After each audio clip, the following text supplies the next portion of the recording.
As a deer hunter, I want to know all I can about America's favorite big game animal. That's why I became a deer farmer. Without deer farms, we lose our greatest resource for research and whitetail management. With them, we gain more knowledge than ever before. Join me as we discover the truth about whitetails and meet those who work every day to preserve this great species for future generations. My name is Keith Warren, and this is Deer and Wildlife Stories.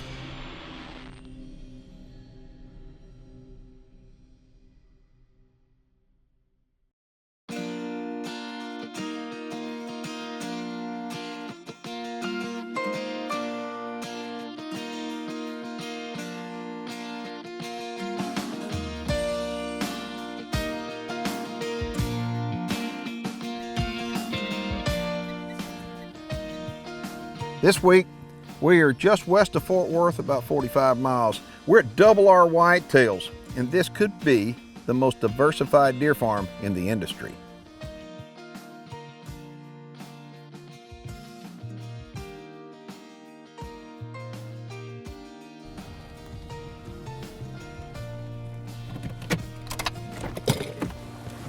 Look at this place.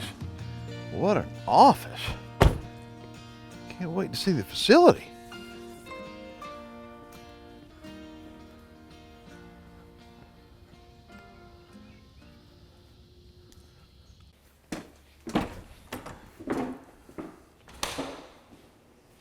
Ding dong. Hey, what's happening? Howdy. You doing all right? Good to see Oh you. yeah. Good to see you too. Yeah. I thought I was maybe in the wrong place. Well, I thought you come through that door. So. This your office? Yeah, it's my office, yeah. And the Really? and the guest quarters. So this is where you're staying tonight. Wow. I mean, look at this. I mean, this is absolutely beautiful. Yeah, we just got through remodeling. Basically took a shell and redid everything. Redid the offices, the floors. Pretty much everything's brand new. We've got guest quarters upstairs, pool table. So if you guys, when we get done tonight, you're more than welcome to relax and have a drink and have some dinner and go to bed. Whatever you want to do, it's up to you. This is beautiful. So if somebody comes out here and interested in purchasing deer from you, and so they fly in from out of town or whatever, you've got a certainly they absolutely plenty nice place. Okay, speaking of nice places, I want to see the facility under construction. I hear it's going to be nice. We're getting ready to pour, so come on up and we'll take a look at it. It's going to be nice when it's finished, but we're in process right now. So this is unbelievable. Hi, I'm Allan Meyer with RR Whitetails, located in Aledo, Texas.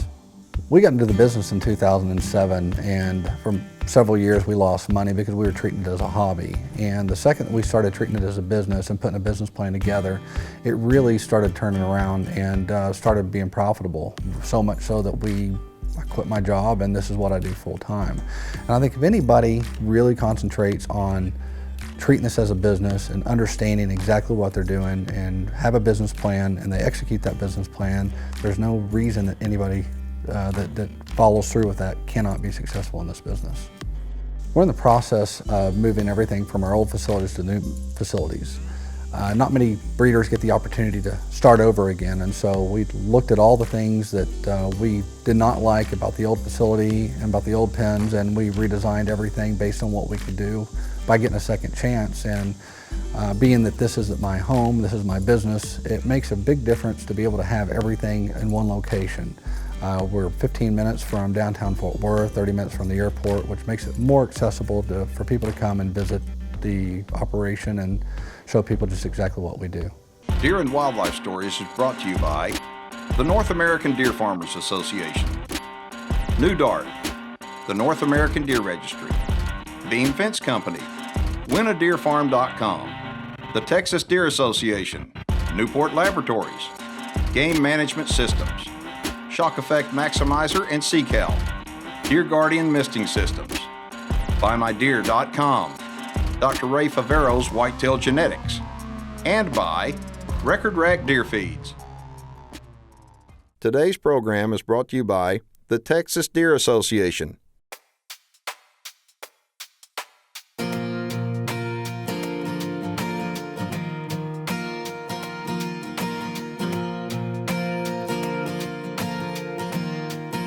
there's not too many farms I go to on Deer and Wildlife Stories where we actually catch them doing this, and this is going to be one heck of a facility. How big is it going to be? It's going to be a little over 6,000 square foot, and when it's finished, it's going to be over 7,000 square foot. We'll have an apartment upstairs, a balcony overlooking the entire deer facility. That's a big step up from where we were at 1,600 square foot on our other facility. Well, the reason for this, to move the deer from where you have them currently to this area right here, why do you want to do that? Well, we have some challenges at the other facility. We ended up selling the ranch. One of the reasons we sold the ranch because we're really concentrating more on the breeding side of the business than we are on the hunting side of the business. We had the pens built right next to a lake. We had a lot of EHD issues, which I think is the biggest problem we've got in the deer industry that I think we're doing a lot of research on. And so with the EHD problems, wanted to get to a different facility. This is actually my home. I've got 82 acres here. I wanted to get them a little closer where I can manage them on a regular basis. And so also wanted to build some status pens. So now I've got my status pens, I've got my non-status pens to be able to bring everything into this, into one operation. And the deer will be here in October, correct? We'll start bringing the deer probably in September, and then the rest will be in October. We hope to have everything over here by October 15th, by the time we're putting cedars in and starting with the AI process. Okay. How many pens do you have total here? We're at 28 total. We've got the status pens, will hold about 50 deer, and then we've got the non-status, which actually we're getting ready to roll in the TAHC program, which will run over 500 deer. Well, clearly you are optimistic about the future of the deer industry with the capital investment you're laying out here. Mm-hmm. So why is that? I mean, with all the challenges that we face, explain that. Well, this is what I do. This is my business. I ran a business for 18 years, a quite large business, and what we are doing and what we do is, when I did this as a hobby, when I ran my business, we lost money hand over fist. And it really wasn't about making money because it was supplemented by my company. Now, this is what I do, and I put a business plan together and I execute that business plan and trying to find a niche market, not do what everybody else is doing, and try to find what works for you and what works for your customers. And once you can do that and you can make sure that you execute on that business plan, I think you can be quite successful in this business. So, give me a completion date of this building. When is it? Well, they're saying 6 weeks, but I'm going to put it right around mid-October, right before AI. So we'll see how that works out. Yeah, these are some nice looking yearlings, but out of all of them, that guy right there, that's the most impressive one to me. Well, he definitely stands out. Who is he out of? Well, he's out of freeze frame. So, of course, we know what freeze frame is doing right now. Yeah, so. Yeah. Freeze frame is throwing some giant deer, not just in Texas, but really all over the place. Mm-hmm. And the reason why freeze frame goes back, let's see, to yardstick. Just right? over Tasha. Mm-hmm. Yeah, and so bloodline wise, we could show you the NADAR certificate on it, and you'd be able to see it, and it's like, well, no wonder that deer is what he is. But you've got some other yearlings in here, but he is the standout for sure.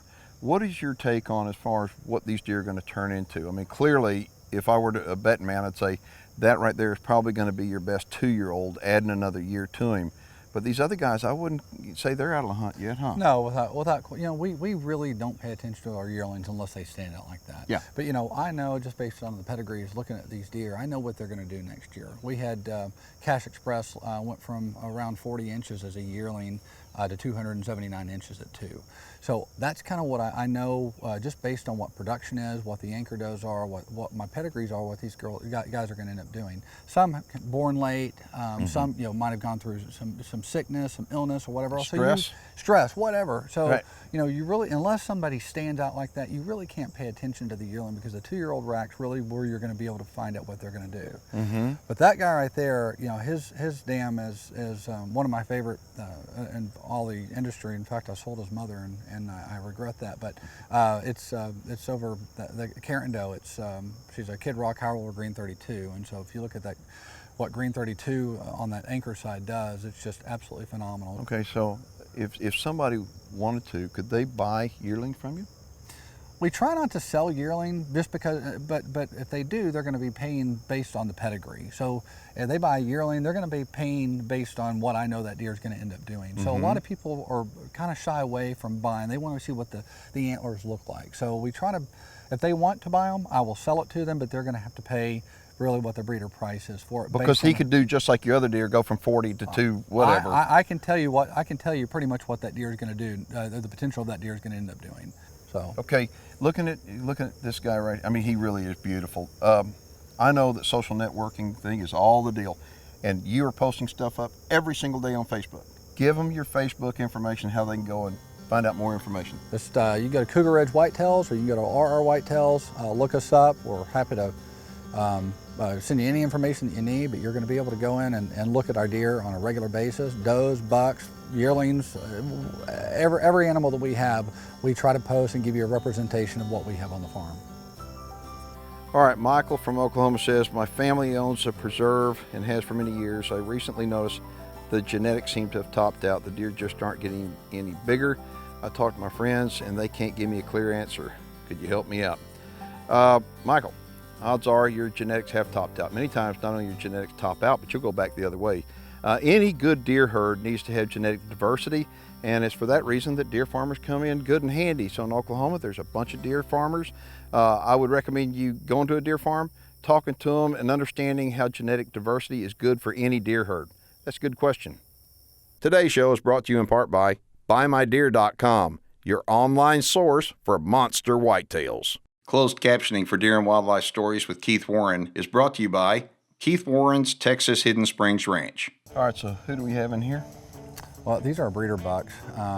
2 and 3 year olds, aren't they? Yeah, mostly all 2 and 3. We've got an old man in here, a Gladiator's Image, which is Gladiator over Pink 20, PJ22E, who is Blackman's mom's sister. So really good old genetics. Yeah, yeah. Okay. He looks good for an old man. But I look at them and I see the frames on them. I mean, they're all big framey deer, and the one thing I'll look at different farms. I go to so many different farms, and I look at the deer and say, what is the first characteristic that I see?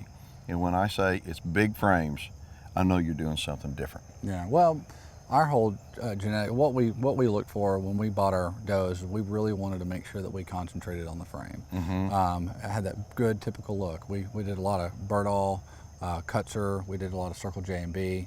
That's a lot of our big foundation that we've got. So we got some really good anchor does in here, and wanted to make sure that our customers are looking for frames. You know, and everybody grows big deer now, and so it's just a matter of how, you know, what your customers' demands are, and in the end, you know, these are very few deer make breeder status, but what we've got to make sure is we've got backup bucks that we know they're going to be proven production, that have that good solid anchor doe on there. So we've got 4M Orange 22, 4M Orange 20, which is Ben Mooring's, one of his good anchor does, and then we've got obviously Express over Yardstick Sister in here. And so yeah, we really want to make sure that we build a good foundation. We've got, when we know we've got a backup on there, we're going to have a fantastic, because every doe we have, we AI, and so these are what we use to cover all of our deer with. So these are the cover bucks. These are the cover bucks. Okay. Yeah. Well, out of all these guys, I mean, there's so many big ones in here, but this guy right over here that's got the drop. Yeah, that's right. The Rest Easy. He's an Easy Does It son. He's again, that's 4M Orange 20 on the bottom, which is Corn-Fed's Dam, and we've got a lot of our genetics have that in there, which happens to be the sister of 4M Orange 22, which is Express's and pedigree. That's one of the main doe in there.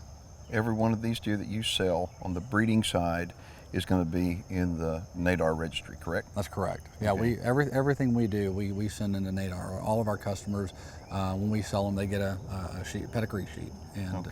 Yeah. Well, folks, as you look at these deer, I got to point something out. Allan has got a business model that's kind of different. He's not going to share with me his trade secrets, but I tell you what, as many deer farms I've been on, I know that this is only a portion of his business model. And what I mean by that, when we take a look at these are 2 and 3 year old breeder bucks, these are backup breeder bucks. He's got a much bigger vision, and we'll see if we can kind of pull that information out later on the show. Okay. Okay. But I mean, I'm looking at these guys and going, they're absolutely beautiful, because as backup bucks, I mean, most people use them as a primary buck, but they're really, really nice. And if they've got deep pedigrees, and they all do, that's the reason why they look the way they do. So now we talked about this, but these deer right here, all these deer are going to wind up getting moved over to the new facility, right? That's correct. Yeah, we've everything will be moved by October the 15th. We've moved 40 miles east, so we're closer, we're just 15 minutes from Fort Worth, and on my home place we've got 82 acres, so they'll be moved over with all the doe, and you know, we're looking forward to our new operation. If you're interested in deer farming, 2 pieces of advice. I'd like to encourage you to go to our website where we have a direct link over to the North American Deer Farmers Association. Contact them, ask them any questions, they can help you out a lot. And also to let you know, we are setting somebody up as a deer farmer. We're going to give somebody an opportunity to win a deer farm. That's right. If you're interested, it's absolutely free. Go to the website, winadeerfarm.com, and register, and good luck. Now it's time for the Beam Fence Minute. As a landowner, one of the things that a lot of guys have problems with is having a fence that's properly spliced together. I'm Mark Beam from Beam Fence Company. Let me show you how we splice wire together. Over the years, we've tried different ways of splicing wire together. We found out that the Nyco press crimp works the best for us. It's a little bit stronger, and it's also longer, so you only have to crimp down once versus the smaller crimps where you have to add more and more together. With this type of crimping system, one crimp does it all. People want to have a fence that's going to last a long time. This is one of the tools that we use to make sure that that happens. If you'd like to find out more about constructing a fence, go to our website at beamfence.com. All right, these are nice looking 2-year-olds, but now you wind up, part of your business plan is to sell fawns. That's a pretty significant part of the business plan. But these guys right here, they most of them, I guess, were born on your place? Yeah, they were all born on the ranch. Oh, they were all born on here? Yeah, well, you know, I take that. There's a few that we actually brought in to grow up. We bought as fawns and from other ranches that we have contracts with, and we brought those in. And because we sold so many fawns, we actually had to have something to bring up. So all the yellow tags are going to be ours, and we've got some really nice bucks in here. We've got a lot of northern, some kingpin deer, but most of these I would say are going to be out of our backup bucks. Okay, so I just look at these guys and going, okay, the folks watching this show, everybody always asks me, where do these deer wind up? Where do they wind up ultimately? Tell them where they wind up. Well, ultimately, they're going to wind up in a pasture. We sell these to a lot of ranches. They're looking to, you know, they high fence their ranches. They're looking for better genetics. Some will be DMP breeders. Some will be going to somebody's breeder pen that's not looking for the high-end genetics, because none of these really are going to be what we would call breeder status quality that you're going to see at the auction. But there's going to be some really nice 250, 300-inch deer at 3 years old in this pen. And they're pretty. I mean, when I look at some of them, I'm thinking, okay, a guy could wind up that's high fences property that wants to introduce new genetics. Really, the simplest way is to deal with a deer farmer. So they could call you and purchase one of these deer that we call these pasture deer. They're turnout deer, and use one to really change the genetic makeup, breed the deer that he's got there, or bring some of your deer in there and change the genetic makeup, improve the value of the deer herd, thereby improving the value of the piece of property. Absolutely. And if you'll see, most of these guys have they're just all really framed. They look like Texas deer, because most of them are mostly Texas deer. Right. You would probably, most of these are mostly 3/4 inch. The reason we breed on a lot of these are the foundation we have on these are all pure Texas, or if not pure Texas, for the most part 7/8 Texas or 3/4 Texas. And we try to keep these the same because our customers are looking for that good, clean, typical look that you're going to find in Texas deer, but we have to put that northern in there to get the body size bigger, to get them bigger, because we like to sell a lot of our deer at 2 years old, but majority of our deer we sell at 2 and at 3 because they're mature, their body size is mature enough as a with the northern in there, but the ones that have more Texas, we pretty much have to hold them over until 3 just so that they can support the frame that they're looking for. There's something you said in there that I think is very important to point out. You talked about we have to get the body size up, okay? A lot of people that watch the show may think all we're concerned with is antlers. That is not the case. Getting the body size up too, that's part of the whole equation. Well, if somebody wants more information on deer, what should they do? Well, we're 15 minutes from Fort Worth, so they can give us a call, or they can look us up on Facebook. It's RR Whitetails, or they can look us up on the internet. It's rr-deer.com. Double R Whitetails is one of the most impressive operations I've ever been to, not just because they got big deer. There's other places that have big deer, but the thing that impresses me most is that now they're able to introduce genetics from some of the top known producing deer in the world right here in Texas. If you have any questions or comments about today's show, I'd love to hear from you. I'm Keith Warren, and thanks for watching Deer and Wildlife Stories. What you're about to see is graphic in nature, so viewer discretion is advised. Last August, many of Texas's deer farmers were forced to kill hundreds of perfectly healthy deer in order to test them for chronic wasting disease. To date, approximately 600 deer have been killed, and the killing isn't over. What's worse is that out of all the deer that were killed, not a single one of them tested positive for chronic wasting disease. I don't know about you, but to me there's just something wrong with the picture when you start killing perfectly healthy deer to test them to make sure they're not sick with chronic wasting disease. Now, CWD has been around for over 50 years, and I'm a believer that CWD, it needs to be managed from science-based management rather than from a political agenda. And I think that we ought to learn from states that have been battling CWD for more than 50 years, and they themselves say that there's nothing they can do to manage it. What they need to do is just monitor it. So again, I think that we ought to base our CWD stuff all on science and not on a political agenda. If you'd like to find out more about chronic wasting disease, let me encourage you to go to the website cwdmyths.com.